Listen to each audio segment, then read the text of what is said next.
अच्छा, अगर आप ट्रेडिंग करते हैं तो 3 बंदों से आपने बाइनरी ऑप्शन के अंदर 3 बंदों से आपने बच के रहना है। ये चीज़ नोट कर लीजिएगा। इन 3 बंदों से बच के रहना है। ये 3 बंदे आपके साथ 100 नहीं 1000% स्कैम करेंगे। पहला, अगर कोई आपको कहता है कि अकाउंट होल्डिंग करता हूँ, ठीक है, आप अपना अकाउंट मुझे दे दें, मैं उसको ग्रो करूँगा और जो कमीशन होगा, जो प्रॉफिट होगा वो 50-50 कर लेंगे। ऐसे बंदे से आपने बच के रहना है। कभी भी आपने अपना पर्सनल अकाउंट किसी को होल्डिंग के लिए नहीं देता। उसकी रीज़न मैं लास्ट पे आपको बताता हूँ।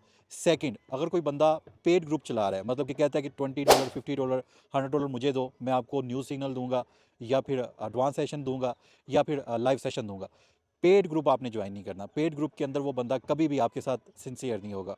और थर्ड जो है, जो आपको दिखाता है कि मैं लीडर बोर्ड पे आ रहा हूँ, ऐसे बंदे के साथ भी आपने वर्क नहीं करना। क्योंकि अगर वो लीडर बोर्ड पे आ रहा है तो उसके पीछे कोई क्या रीज़न है। उसके अंदर कोडिंग यूज़ की जाती है, बहुत ज़्यादा चीज़ें यूज़ की जाती हैं। फिर लीडर बोर्ड पे आके आपको वो सब्ज़ बाग दिखाते हैं और उसके बाद जब आप उसके साथ ज्वाइनिंग करते हैं तो वहाँ पे जो उसकी परफॉर्मेंस होती है वो ज़ीरो होती है। ठीक है, तो 3 बंदों से आपने बच के रहना है। अगर आप Quotex, binary option, pocket option किसी भी बाइनरी ब्रोकर के साथ वर्क कर रहे हैं तो ऐसे 3 बंदों के साथ बच के रहना है। जो आपसे इन्वेस्टमेंट मांगे, जो आपसे कहे कि अकाउंट होल्डिंग करूंगा, जो आपको पैसे लेकर पेड ग्रुप के अंदर एड्स करता है, और लास्ट पे जो बंदा आपको लीडर बोर्ड में बार बार आके दिखाता है कि मैं लीडर बोर्ड पे आया हुआ हूँ।